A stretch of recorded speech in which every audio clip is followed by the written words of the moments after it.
Hice la semana pasada, o quizá los que lo hayan visto así, lo diré, por YouTube o por la grabación. La semana pasada empezamos a hablar dentro de lo que estamos estudiando acerca de la humanidad de Jesús. Hemos estado viendo que Jesús es Dios y lo hemos llevado un montón de semanas intentando demostrar que la palabra de Dios nos enseña claramente que Jesús es Dios.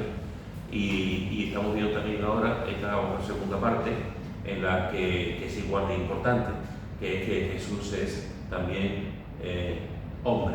Jesús es Dios y Jesús es hombre. Sin esas dos referencias no se puede entender la persona de Jesús. Si dejamos solamente a Jesús como Dios, de alguna forma el sacrificio de Cristo en la cruz es incompleto. Si lo vemos solamente como hombre, entonces estamos, permitidme esta expresión, si lo vemos solamente como hombre, estamos haciendo, nos sumamos a las muchas herejías que a través de los siglos se han metido en la Iglesia proclamando precisamente eso. Ya en los primeros años de la Iglesia, el apóstol Juan, cuando escribe Primera de Juan, uno de los motivos por los que escribe Primera de Juan precisamente era eso, era para, ante la gente que decía que Cristo no había venido en carne, Juan escribe esa carta, la primera carta, para demostrar que efectivamente Cristo había venido en carne y se había hecho hombre. Y a lo largo de la historia ha habido varios grupos que cómo va a venir Dios en carne, que eso es algo que es inconcebible, ¿no? Y es importante que veamos cómo la Escritura nos enseña la perfecta divinidad de Cristo y nos enseña también la perfecta humanidad de Cristo. Si Cristo, como Dios, hubiese fallado en algo, la catástrofe sería terrible, debería de ser Dios, sería algo impensable. Pero si como hombre hubiera fallado también, porque entonces no podría haber muerto el hombre perfecto, no podría haber muerto aquel hombre que decía se puede cumplir lo que Dios ha dicho, la ley de Dios. El hombre perfecto, el hombre sin ninguna mancha, sin ningún pecado. Por eso es importante cuando estudiamos estas dos partes, que forman parte del estudio integral de Jesús, su divinidad y su humanidad. Y hemos visto cómo Jesús se cansaba, hemos visto cómo Jesús tenía hambre, hemos visto cómo Jesús tenía sed, y también hemos visto la semana pasada cómo Jesús experimentó también el miedo. El miedo es muy humano. El miedo es muy humano. A mí me revienta muchas veces, me cansa mucho cuando veo a gente, los super espirituales de siempre, o la gente que se queda un poco así y te dice, no tengas miedo, Dios te acompaña, no tengas miedo, que Dios está contigo. Yo puedo entender la frase, pero esa frase fuera de un contexto es muy dura, porque el miedo forma parte del ser humano en todo. Sabemos que Dios nos, y vimos la semana pasada algunos textos sobre el tema también, ¿no? Esas personas que dicen no tengan miedo, que Dios te acompaña, esas personas también experimentan el miedo, también experimentan el miedo, todo el mundo experimenta el miedo. Desde los niños chiquititos que te dicen, ponme la bombilla, ponme la luz, que tiene que estar la luz encendida porque si no tienen miedo, y nadie les ha enseñado lo que es el miedo, y ya les da miedo la oscuridad, hasta las personas mayores, te pasaba de chico. Yo tenía una vecina casada, en casa de mis padres, casada, y tenía en su habitación por la noche, estaba su marido, tenía que dejar la lámpara encendida. La lámpara encendida porque tenía la mujer y estaba ya una mujer adulta, y tenía que dejar la lámpara encendida. Sí, cosas así. Entonces, el miedo es de todos los seres humanos, los ricos, los pobres, los mayores, los niños, todo el mundo experimenta el miedo. Y vimos cómo Jesús experimentó el miedo, y vimos cómo en Hebreos capítulo 5, en el versículo 7, está hablando de cuando estuvo en el Getsemaní y que oró con ruegos y lágrimas y tal. Vimos que fue oído a causa de su temor reverente, como vimos la semana pasada, y también vimos en Hebreos capítulo 4, versículo 15, que Jesús fue tentado en todo. En esa aplicación, en todo lo que a ti se te ocurra, Jesús fue tentado como humano que fue, como hombre que fue tentado en todo. Y vimos una definición del miedo, que hoy lo he puesto también en el grupo de la Iglesia. Una definición del miedo, sabéis que la palabra miedo viene del latín metus y se trata de una alteración del ánimo que produce angustia ante un peligro real o imaginario. Y vimos varios tipos de miedo: miedo a salir de casa, a que el cónyuge muera, a perder el trabajo, miedo a los animales, a los accidentes, a que le pase algo a mis hijos. En fin, empezamos a escribir, lo podemos llevar hasta el año que viene de la cantidad de miedo que podemos tener. Vimos también que el miedo tiene su parte positiva, porque el miedo también, el miedo nos ayuda también a ser prudentes, a ser precavidos. Una cosa es el miedo que nos atenaza, que nos deja paralíticos. Ese miedo es terrible, pero el miedo bien catalizado, bien llevado, es un miedo que nos ayuda a sobrevivir, es un miedo que nos ayuda a continuar, es un miedo que nos ayuda a ser prudentes en situaciones. Si tú estás por una carretera y pasan 1500 coches y tú decides cruzar la carretera, pues tú sabes que el tanto por ciento de que te maten es muy alto. No tengo miedo, se van a parar, pues yo entiendo que vamos, eso. Entonces hay que ser prudente porque te puede salvar la vida en muchas situaciones, o por lo menos te puede formar parte de la vida y nos ayuda a avanzar y no permanecer estancados. Y vimos también, intentamos responder a la pregunta de cómo podemos vencer el miedo, y vimos tres cosas de cómo podemos vencer el miedo, si os acordáis. Una es acudiendo a la palabra de Dios, y vimos varios versículos sobre este asunto. Lo segundo es controlando los pensamientos del miedo, y vimos el texto de Filipenses capítulo 4, versículo 8. Y después vimos también que tenemos que agarrarnos a la fe. Tenemos que agarrarnos a la fe cuando ocurre el miedo en nuestras vidas. Vimos también el texto donde Jesús estaba durmiendo tranquilamente en el barco y los discípulos estaban muertos de miedo, y el Señor Jesús le dice: ¿por qué teméis, hombres de poca fe? Vimos también un texto precioso en Proverbios, y vimos también en el Salmo 56 cuando el salmista dice: el día en que temo, yo en ti confío. Y vimos que realmente la confianza nos ayuda en el momento del miedo. Pero me gustaría que hoy también pudiéramos ver de alguna forma, algunas otras cosas que nos pueden ayudar a la hora del miedo, de cómo poder vencer el miedo. Vimos estas tres cosas, estas tres claves, estos tres principios la semana pasada: acudiendo a la palabra de Dios, controlando nuestros pensamientos y agarrándonos a la fe. Pero también hay otra clave que es sumamente importante. Mirad lo que dice en el Salmo 34, versículo 4. Salmo 34, versículo 4. ¿Quién lo tiene?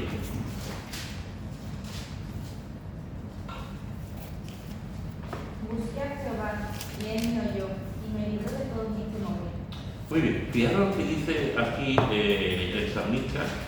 El salmo está escrito por David, y el momento en el que David está escribiendo esto, como dice el título, que sabéis que el título no es inspirado, dice: Salmo de David cuando mudó su semblante delante de Abimelech y él lo echó y se fue. ¿Sabéis la historia? ¿Acordáis la historia? Cuando él va y se hace como loco delante de este rey, se le cae la saliva. Es el gran David, el que ha matado ya, el futuro rey, el que todo el mundo respeta, el que todo el mundo quiere. Todo el mundo sabía que Saúl quería matar a David. David está escapando de Saúl y llega un momento en que se mete en un berenjenal, porque va a un lugar donde había estado Goliat, donde estaba el rey, va con sus enemigos. Y cuando lo ven aquí David, es que viene David, que viene que es un... Pero David se hace como... es un actor consumado. Hoy en día David sería un Goya, la mejor interpretación. Hace un papelón y se hace como que si estuviese loco y tal, y se despreocupa de él. En ese contexto él escribe este salmo, y es interesante porque, claro, él se hace una película, él hace una actuación, pero en el fondo tiene miedo. En el fondo tiene miedo de que lo puedan matar, de que lo puedan poner prisionero, de que le puedan hacer algo. Y dice, este es un texto impresionante, porque dice cosas muy importantes en tan pocas palabras. Fijaros que dice: busqué a Jehová. Y como consecuencia de la búsqueda de Dios, Dios responde de dos maneras. Una es, y Él me oyó y me libró. ¿Qué es lo que hace David? Buscar a Dios. Buscar a Dios. En oración. Claro. Ahí David lo que hace es buscar a Dios en oración. Le dice al Señor todo lo que hay en su corazón. Como los salmos son oraciones que se cantaban. Y entonces le está diciendo al Señor lo que había en su corazón, y como respuesta él sabe dos cosas muy ciertas. La primera, como nosotros sabemos cuando oramos a Dios, cuando hablamos con Dios, que Dios nos escucha. La primera es que él sabía que Él le escuchó. Y la segunda, porque además lo ve claramente en su propia vida, que el Señor lo libró. Busqué, principio primero, yo busco al Señor, como consecuencia Dios me escucha, que lo tenemos claro, pero no solamente me escucha, sino que además me libró. Pero fijaros que dice, me libró de casi todos mis temores. ¿Eso dice? No. Dice No, todos. de todos, y no dice de casi o de algunos, o de los pocos, o de los más importantes. Todo No. lo que se le pasaba a él en ese momento por la cabeza. Eso es, me libró de todos mis temores. Por lo tanto, fijaros que una de las cosas que encontramos también aquí es que una manera para ayudarnos a la hora de cuando estamos pasando por momentos de miedo es orar. No solamente David dice esto, no solamente dice me libró de todos mis temores. David no hizo nada. Perdonadme que diga esto, parece que David hizo un curso de 1500 horas, David fue un consejero. David no hizo nada entre comillas. David lo que hizo fue orar. Y el Señor le libró. ¿A quién oró? A su Dios. A quien le podía ayudar, a quien le podía cambiar, a quien le podía dar fortaleza. Y el Señor le quitó todos sus miedos. Pero mirad también lo que dice un texto que también es muy conocido. En Mateo, en el capítulo 14, versículo 30. Después también veremos un poco más acerca de este capítulo. Mateo capítulo 14, versículo 30. ¿Quién lo tiene? Pero al ver el fuerte viento tuvo miedo, y comenzando a hundirse, dio voces, diciendo, Señor, sálvame. Muy bien. ¿A qué se está refiriendo aquí? ¿Qué está ocurriendo aquí? Que el miedo se apodera, ¿no? Pero ¿por qué se apodera el miedo de Pedro? Porque está andando por el mar. Porque empieza a andar sobre encima del agua, efectivamente. Por falta de fe, empieza a andar por encima, pero empieza a andar por encima del agua, cosa que los demás no hicieron. Eso es, fue bien viento y tal. Pero mirad que hay oraciones que son súper largas. A mí personalmente, tengo que reconocer que cuando yo me toca el libro y los dos libros que se mencionan y lo leo, a mí siempre me hace mucho bien. La oración de Salomón, para mí, cuando es la oración de dedicación del templo, para mí es una oración tremenda. Es una oración con una enseñanza tremenda. A mí siempre me ha dado miedo predicar ese texto, por eso no he predicado nunca. Sí, hay algunos textos que me dan miedo, o no estoy preparado para predicar, hay muchos, que no los toco porque no. Este es uno de ellos. Este texto de la oración de Salomón me causa mucho respeto. Yo te lo leo y el Señor me habla, pero a la hora de preparar una predicación me da mucho respeto. Hay oraciones largas como esta de Salomón y hay oraciones muy cortas. Fijaros que aquí está diciendo, al ver el fuerte viento, Pedro está en el agua, Pedro ha bajado del barco, de la barca, pero está andando, es el primer hombre quitando a Jesús. Pero el hombre que está andando, está en el libro Guinness de Récord, está andando por encima del agua. Pero de pronto dice el texto que al ver el fuerte viento, el viento lo estaba escuchando y estaba viendo como, al ver el viento ves como el mar se mueve. Al ver, es como si dijera Pedro, pero ¿dónde estoy? ¿Qué estoy haciendo? Con los vientos está la barca y yo estoy aquí. Y tuvo miedo. Era un pescador, saqué a nadar. Si era como yo, no, porque yo no estaba en la marina, no sabía nada, pero vamos, supongo que Pedro sí sabía nada. El miedo, tuvo miedo, comenzó a hundirse. Tú experimentas el miedo y ves que el miedo te engulle. Ves que el miedo tú vas entrando cada vez más en el miedo y no sales del miedo. Y es como si fuese una cueva muy oscura y tú entras y empiezas a andar y cada vez más oscuridad y cada vez tu corazón palpita más y cada vez tienes más miedo. Esto es lo que está pasando a Pedro. Se está metiendo, hay una tempestad, la cosa está mal. Y la oración de Pedro es una oración muy breve, pero muy... le sale del fondo del alma. Señor, sálvame. Señor, sálvame. Es que no da tiempo para más. Es que no da tiempo para más. O sea, ahí no hizo una exposición de la oración. Ahí no se puso a orar la oración de Salomón. Que me ahogo, con la Biblia. Señor, que me ahogo. Señor, sálvame. De oraciones así cortas hay infinidad en la Escritura. Infinidad. Que sería un estudio apasionante que en tu devocional puedes buscar las oraciones. Hay muchísimas oraciones. Acuérdate de mí cuando venga en tu reino, por ejemplo. Hay muchas.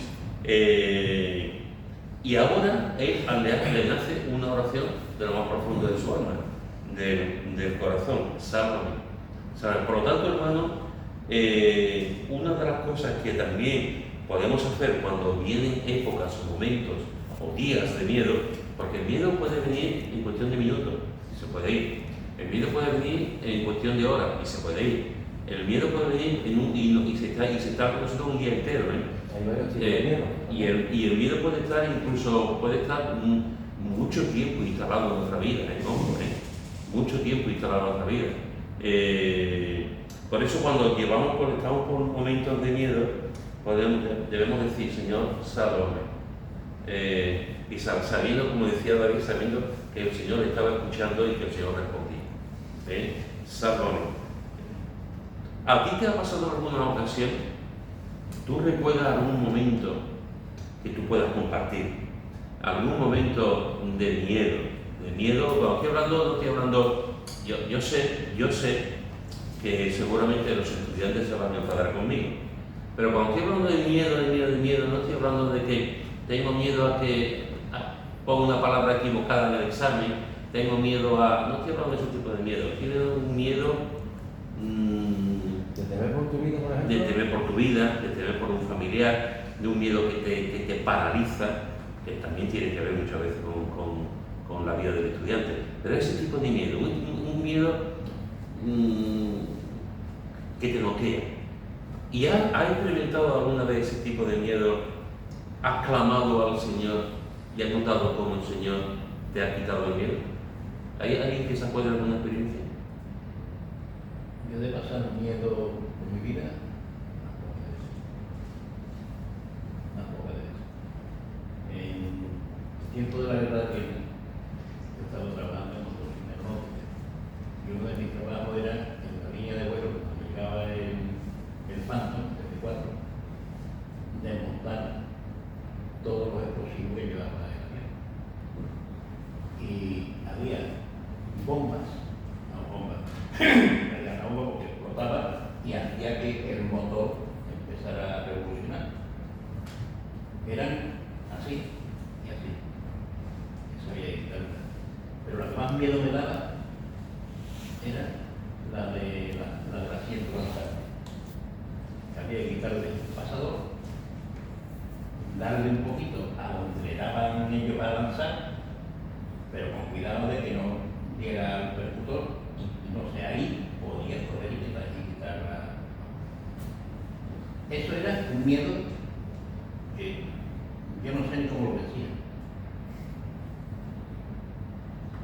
Pero el miedo gordo era cuando llegaba esta época del año, poco antes de agosto, y los aviones a reacción, tanto esos aviones americanos como los españoles, que eran Saeta, el F-86, ¿sabe? Que era de la guerra de Corea. Tenía que meterte dentro del motor, con el motor encendido, a baja revolución. aceite de presurizar, para que durante el verano se cerraba y se cerraba en agosto. Entonces, en ese tiempo no se movían los motores ni nada, entonces que no se movían los motores. Entonces, yo me metí adentro, pero no es que a ver que estaba arriba los mandos y las canutas. Yo le tenía esa fe. De pasar miedo, y yo me he criado además, a mí me han criado en el miedo. Y yo vencer el miedo todavía, por la edad que tengo, me puede salvar. Que el miedo lo libera. ¿Alguien más? Y a lo que tú decías de orar para vencer el miedo, antes del COVID me pusieron un stent en la coronaria, y entonces pues eso lo hacen sin anestesia. Cortan aquí en la arteria y pues te meten, no pues yo estaba tranquilo. Había orado, el Señor que me diera esa tranquilidad que hace falta para estas cosas, porque el miedo de verdad lo tenía. Y llegó un momento en que no me llegué a alterar, no llegué a tener miedo, porque yo dije, Señor, he tomado todo esto, lo que sea. Que fue cuando el que estaba haciendo todo el tema de ese, que estaba ahí de cirujano llevando todo, y yo me pusieron 2 pastillitas debajo de la lengua. Digo, así algo raro. Pues se llevó más tiempo que lo normal. Y aquí algo raro. Esto es lo que quiero. Hay veces que te acuestas tan mal, que no sabes que vas a despertar. Como acuestas, señores, no. Eso me pasó hace 4 o 5 años.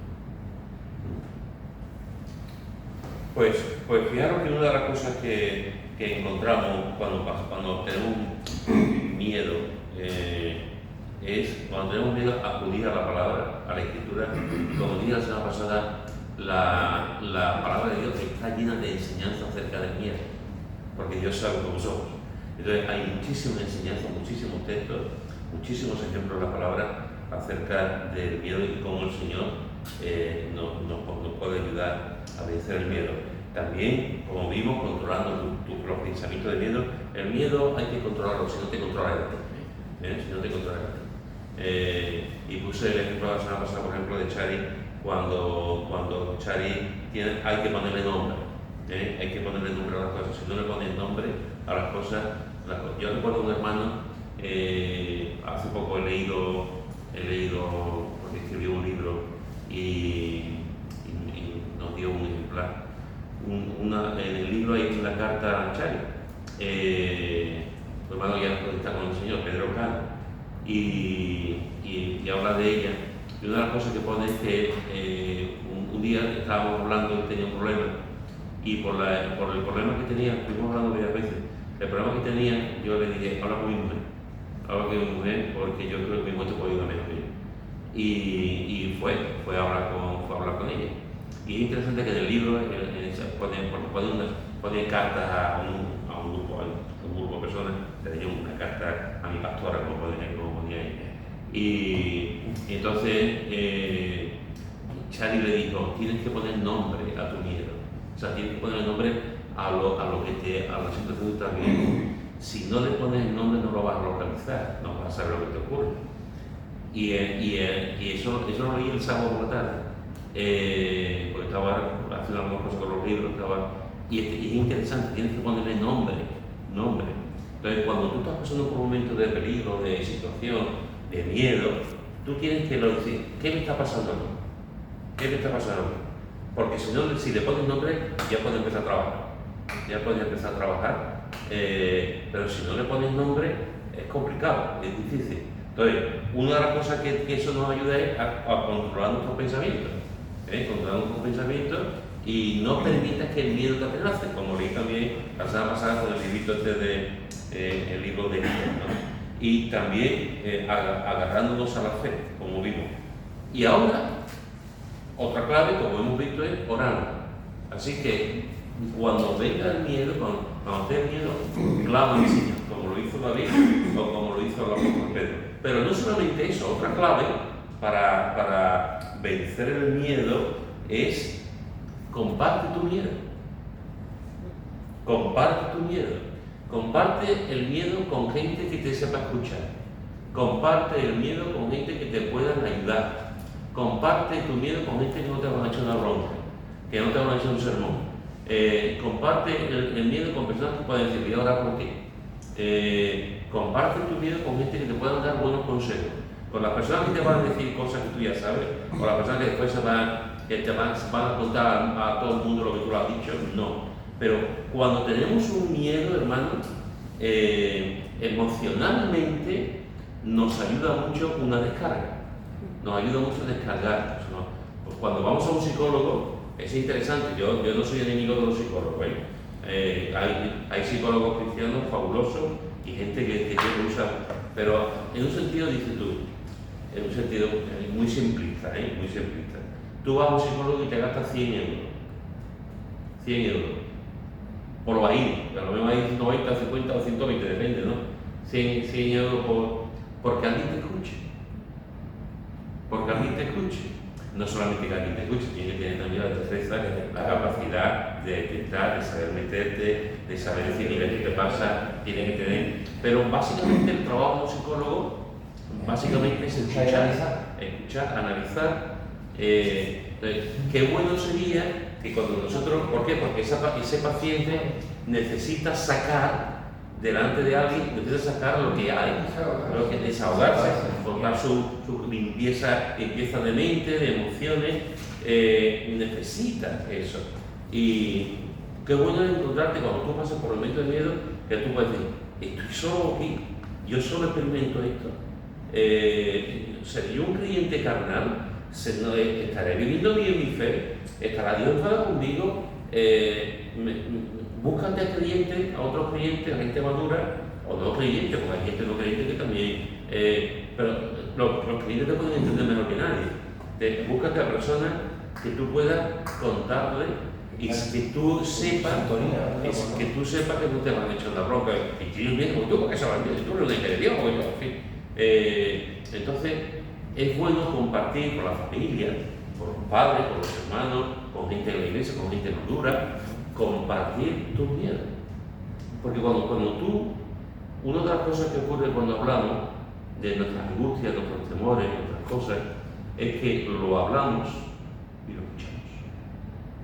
Cuando no decimos las cosas, estamos pensando, tengo miedo.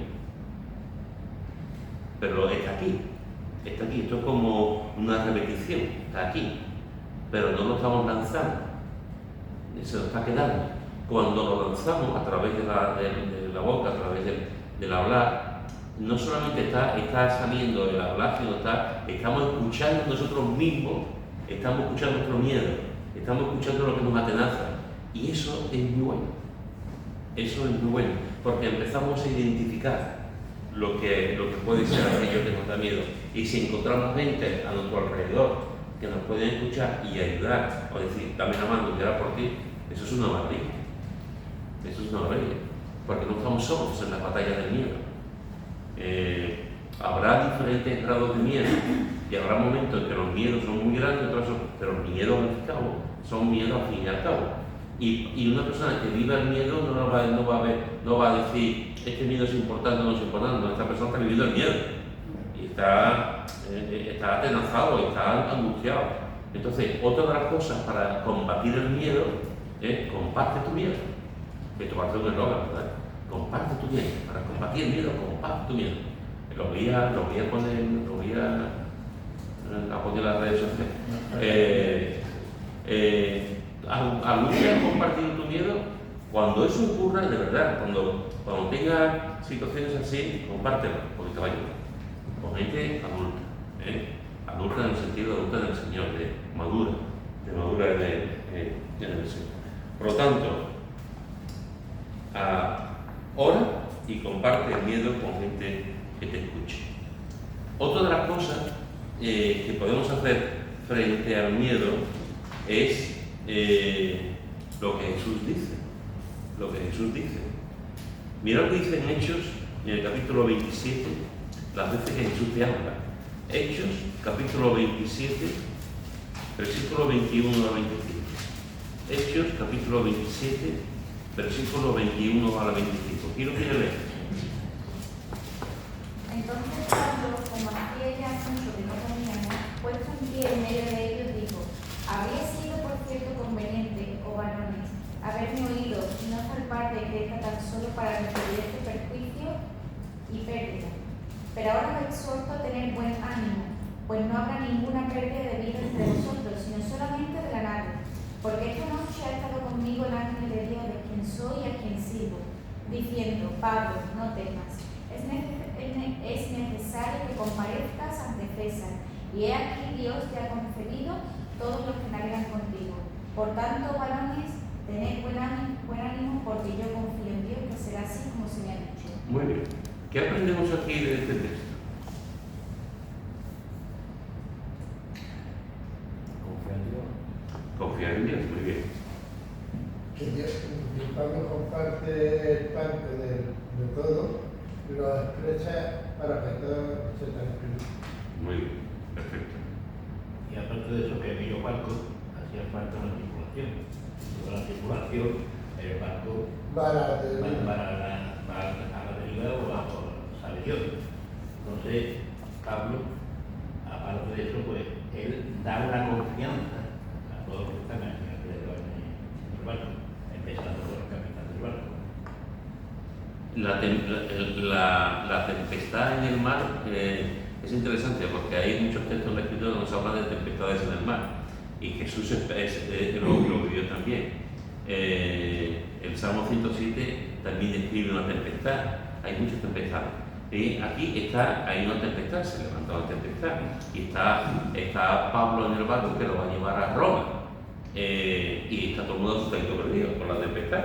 Y es interesante que eran gente experimentada. Bueno, los marineros, los soldados que acompañaban no eran tan experimentados, pero estaban allí y hay mucho miedo.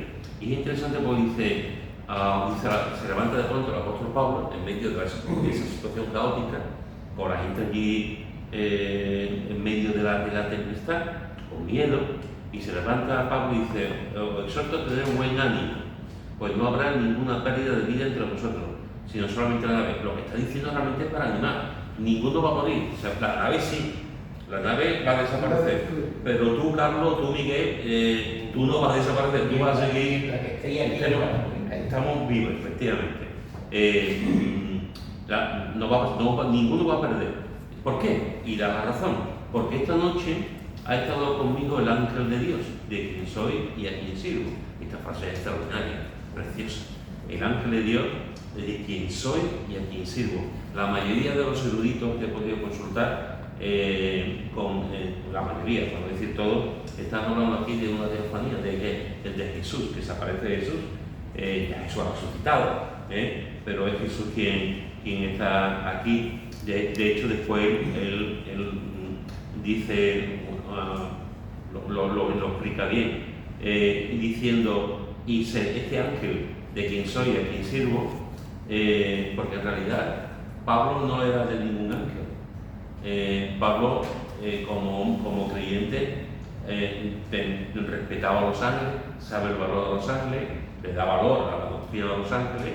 De hecho, él escribe algunas cosas importantes de los ángeles, pero no es ningún ángel, es de Dios. Es de Dios. Dice: el ángel de Dios de quien soy y a quien sirvo, y dice: Pablo, no temas. Y esta es la clave. ¿Por qué se levanta y exhorta a que tengan buen ánimo?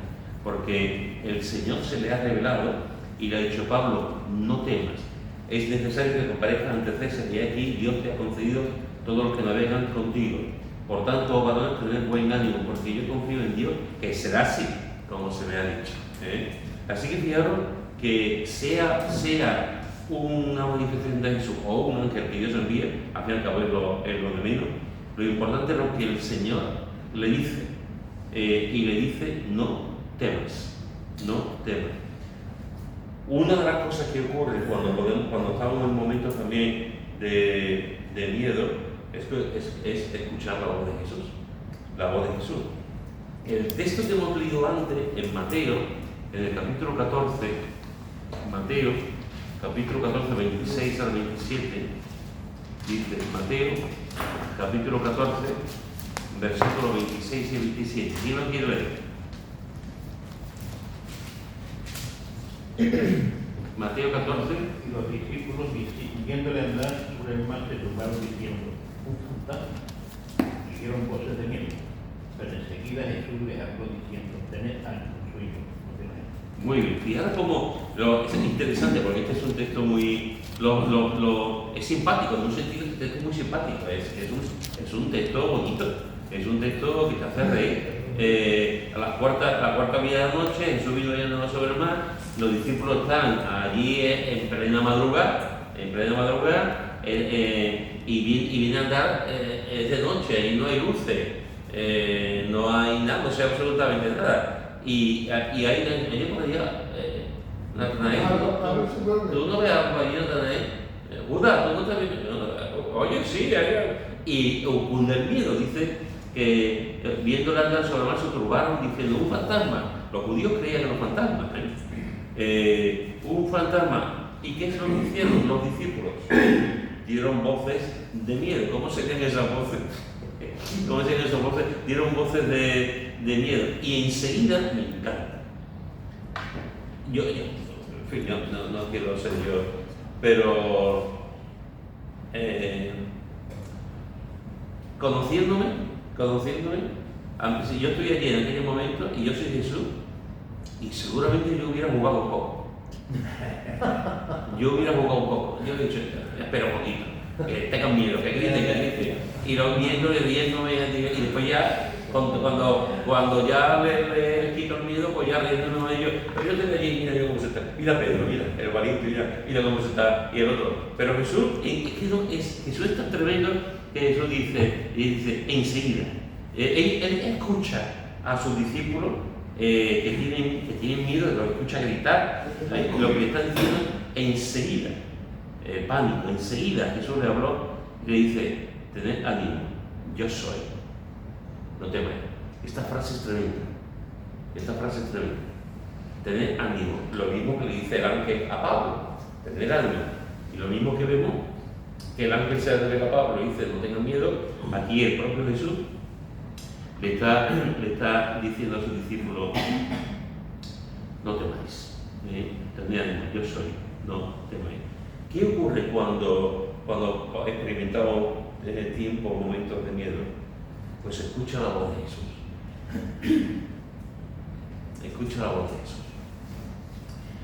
Esto de no temer en los 4 evangelios se repite en muchas ocasiones cuando Jesús dice: no temas. No solamente del Antiguo Testamento, como vimos la semana pasada. El propio Jesús, sabedor de la condición humana, en varias ocasiones le dice a sus seguidores y a otra gente: no temas. En el barco, pero hay momentos que no estamos atenazados, no estamos muy bien, estamos hechos polvo, estamos preocupados por una persona, y de pronto es como si escucháramos a Jesús y te dice: Jesús, no temas, yo estoy contigo. Como vimos la semana pasada en Isaías 42:10, no temas porque yo estoy contigo, no desmayes, etc. Pero fijaros que otra de las cosas que encontramos en la Escritura es que el propio Jesús se pone a otro lado y nos dice: no temas. ¿Tú has experimentado alguna vez el susurro, la voz de Jesús diciéndote: no temas? ¿En sobrenatural? Sí, en el momento, no estoy hablando de que tú escuches en la mente, no estoy hablando de que Jesús físicamente tú escuches la voz de Jesús, pero que tú estás notando que Jesús te está hablando. Intuición, pero no escucharla como escucharla, no. Pienso que es muy bueno. Supuestamente todo el mundo tenemos Dios adentro, y para escucharlo supuestamente solo tiene que quedar en silencio. Eso es lo que hay en el libro y en el silencio. Y en silencio es como tú escuchas a tu Dios interior. Hay una diferencia. Como la meditación que hace aquí. Hay una diferencia, permítame decirte una cosa, José Luis, y tal vez por ya he dicho, no todo el mundo tiene a Dios en su interior. No, solamente aquellos que han creído en Jesús como Claro, Salvador, obviamente, Señor. obviamente. Entonces, aquellos que hemos creído sí tenemos a Dios en nuestro interior, efectivamente. Los que no, no. Claro. Los que no quieren otra cosa, pero no tienen a Dios en su vida. Eso es una enseñanza que en la Escritura. Pero es verdad, con lo que tú también has comentado, una cosa es escuchar la voz de Dios, meditar en Dios, y otra cosa es cuidado porque el mundo se mete en la iglesia de forma tremenda. Y sin darnos cuenta, podemos hacer de la meditación en Dios, podemos hacer una meditación tibetana, o podemos hacer una meditación oriental, o podemos hacer una meditación que no tiene nada que ver con la meditación bíblica. Entonces, se meten, las religiones orientales se han metido y están ahí. Y cómo sacar el karma, cómo todo este tipo de cosas, se meten a veces de forma muy sutil en nuestra teología y en la iglesia, ¿no? Entonces, normalmente en la meditación de tipo hinduista, de tipo budista, normalmente la meditación lo que produce es que la mente se quede en blanco. Muy difícil. Claro, eso es muy difícil. Pero si tú te pones a pensar hasta la última consecuencia de que la mente se quede en blanco, que te puede dar paz, tranquilidad, sosiego, etc., si tú llegas a la última conclusión de eso, al quedar la mente en blanco puede pasar una cosa terrible, y es que el propio diablo se mete, porque la mente está en blanco y tú estás totalmente desprovisto. El diablo se puede meter en la mente y hacer de la suya. La diferencia entre esa meditación, estoy hablando de manera general, la diferencia entre la meditación oriental de las diversas escuelas que pueda haber y la meditación bíblica es que en la meditación oriental la mente se queda en blanco, la meditación cristiana, la meditación bíblica, la mente se llena de Dios. Con lo cual es totalmente diferente. La meditación te ayuda a escudriñar, a meditar en Dios, pasar tiempo pensando en Dios, no dejando la mente en blanco. Yo por eso me voy a los retretes del alma, y medito, y a veces levito que voy a las nubes, ¿vale? ¿Me ha gustado? Retretes del alma. ¿Me ha Sí, gustado? y eso de hecho. Los retretes del alma, la alma marítima que hay. Así que fijaros que esto es porque estaba diciendo esto de la meditación, ya me he ido. Escuchar la voz de Jesús. Hay que tener cuidado con la meditación. Sí, que tiene cuidado. Escuchar la voz de Jesús. Eso, gracias, Clara. Escuchando la voz de Jesús. Entonces, escuchando la voz de Jesús, hay gente que normalmente no vamos a escuchar la voz audible de Jesús. O sea, no lo vamos a escuchar Como aquí, por ejemplo. como aquí, en cuanto a. Pero sí podemos escuchar la voz de Jesús en nuestro interior. Sí podemos escuchar la voz de Jesús que nos guía, que nos habla, que nos susurra. Yo he experimentado eso. Y yo en momentos de mucho miedo, por ejemplo con mi nana Belén, yo he experimentado que Dios me ha dicho, no temas. Ese para experimentar. Entonces, y sé que Dios me ha hablado, sé que el Señor me ha hablado. Y en este sentido, pues la presencia, cuando vemos esto, pues algo que también te ayuda. Cuando tú escuchas también la voz de Jesús te dice, no temas, que yo me preocupo del tema, no te preocupes tú. Sí. Y ya termino con esto, ¿no? Te he dicho en esta tarde que podemos, cuando tenemos miedo, podemos orar, compartir el miedo con otros clientes maduros, que tenemos que, sabemos que Jesús Jesús está ahí al lado y nos dice no tengan miedo, y también como comenté, tenemos que identificar el nombre, ponerle nombre al temor. Y lo último es que la presencia de Dios está con nosotros garantizada siempre. La presencia de Dios siempre está con nosotros en todo momento, en miedo también. Mira lo que dice Deuteronomio, capítulo 31, Deuteronomio, capítulo 31, versículos 6 a 8.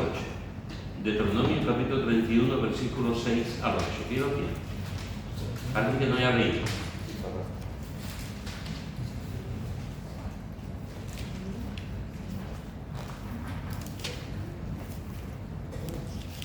¿Nadie?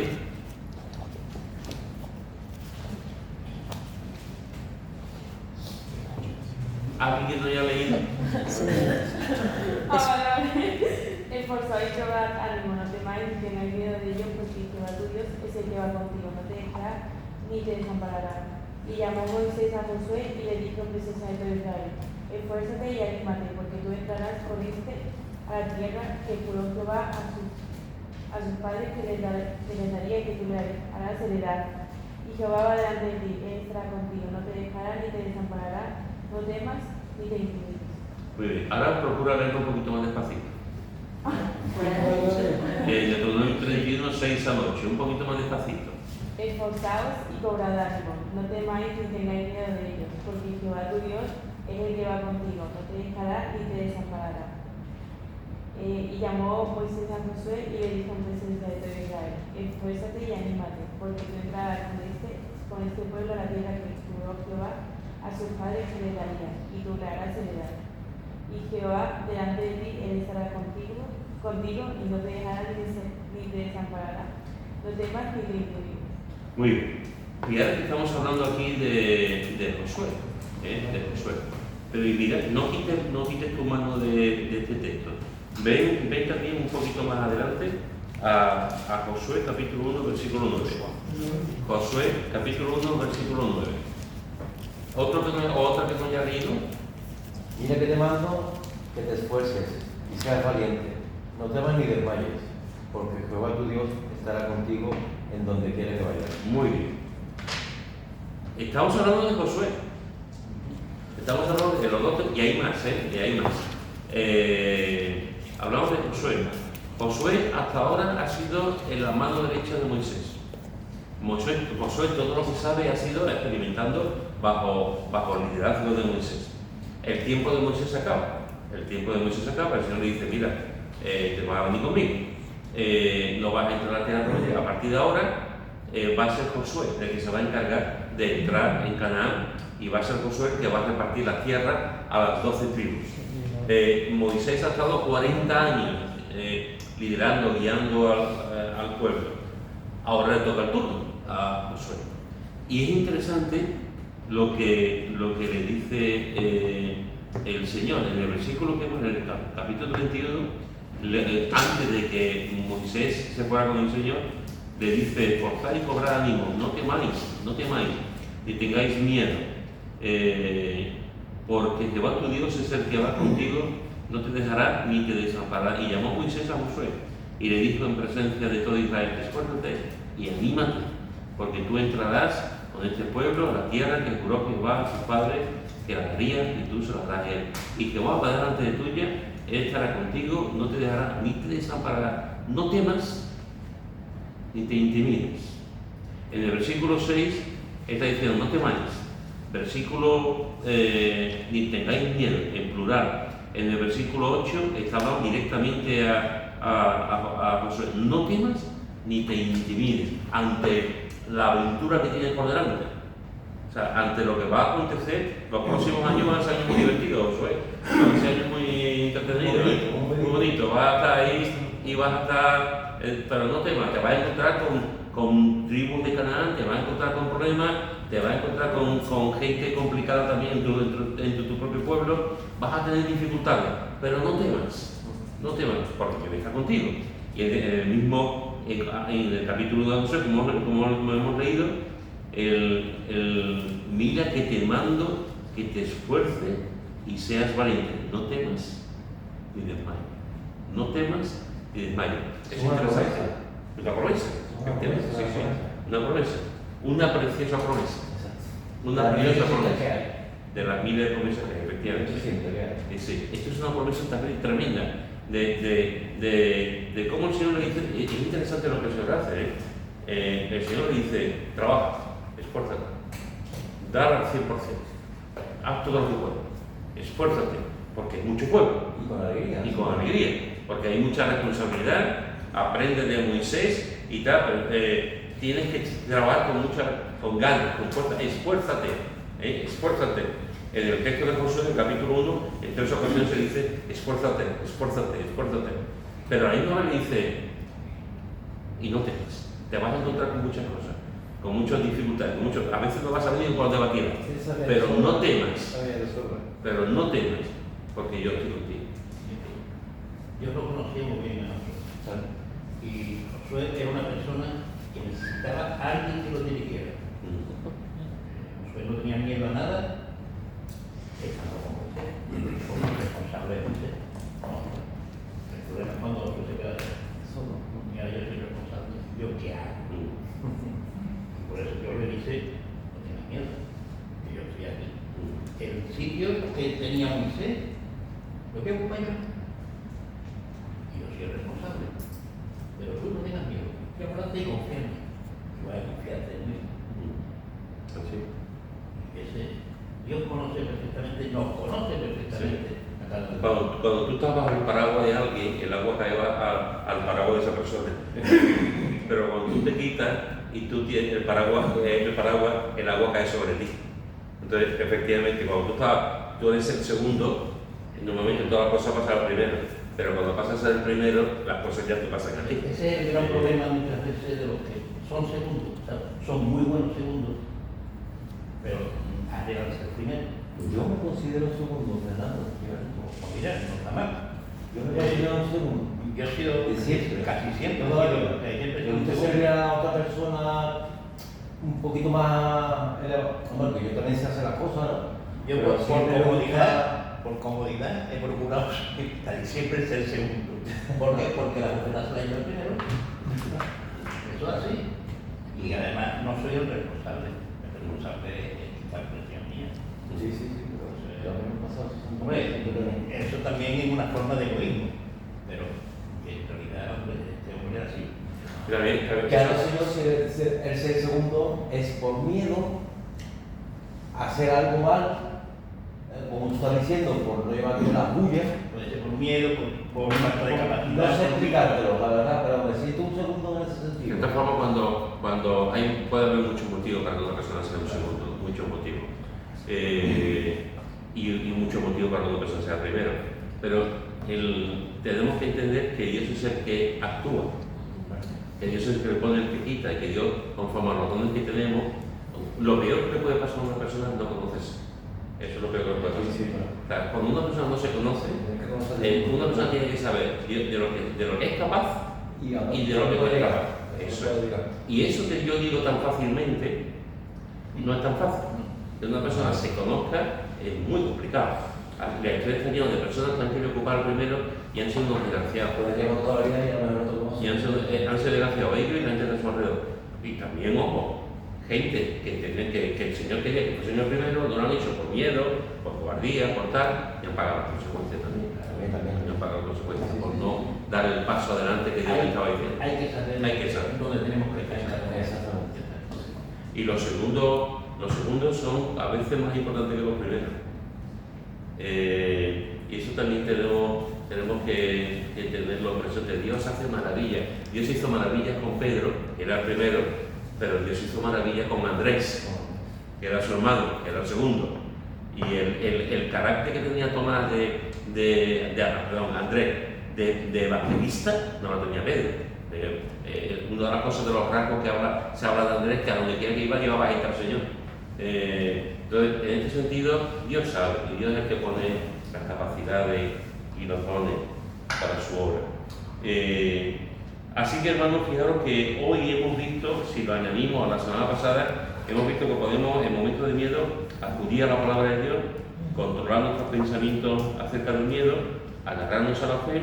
Hoy hemos visto orar, compartir miedo con la gente para que nos escuche, identificar nuestro temor, sabiendo que el propio Jesús nos dice no temas, y saber que Dios en medio del miedo está su presencia. La presencia de Dios, como hemos visto con Josué, la presencia de Dios siempre está con nosotros. Y escuchamos su palabra y escuchamos que yo estoy contigo, yo estoy contigo. No sé si conocéis la historia de no todos los indios americanos, pero de algunas tribus americanas de Estados Unidos, cuando estaban allí, algunas tribus americanas tenían la costumbre de los Sioux, creo que eran uno de ellos, no estoy muy seguro, pero algunas, no todas, tenían la costumbre de cuando los hijos cumplían 13 años, ya se les consideraba adultos. Se les consideraba, en otras culturas a los 12 años, en otras culturas a los 14, pero los indios americanos le tenían la costumbre a los 13 años. Y en ese momento, cuando cumplían 13 años, pasaban de ser niños a ser hombres. Ahí no había adolescencia, ahí pasaban directamente a ser hombres. Entonces tenían que hacer una cosa, era la costumbre del pueblo, que cuando se cumplía esos 13 años, lo llevaban, para que ellos supieran el cambio de ser niño a ser hombre, lo llevaban a la selva, al bosque, y le ponían una venda. Cuando llegaban al bosque de noche, le ponían una venda en los ojos y tenían que pasar la noche en el bosque solo, oyendo. Entonces podían estar en una cueva, podían estar también heridos, pero tenían que estar solo, en mañana un chiquillo con 13 años, y además con una venda, que no podía tener que estar, si escuchaba un virus, un animal, esto tiene que y esa era la prueba para pasar a ser hombre. Resulta que cuando llegaba la mañana y el muchacho cogía ya la venda y se quitaba la venda, resulta que el padre estaba unos cuantos metros y el padre había estado al lado de él toda la noche con un arco por si llegaba un animal. El niño no lo sabía, el chaval no sabía que su padre estaba unos cuantos metros, pero estaba. Eso es lo que tenemos que experimentar nosotros. Estamos con una venda, estamos atenazados, estamos en una cueva, estamos en un sitio escuchando un montón de animales, pero nuestro Dios está ahí al lado nuestro, con el arco. No un arco para matar, pero un arco para protegernos. Eso es lo que hace el Señor. Pero la diferencia entre él y nosotros es que no lo sabemos, que el Señor está al lado nuestra. No lo sabemos. El que está en la espalda, ya está. Así es. Amén.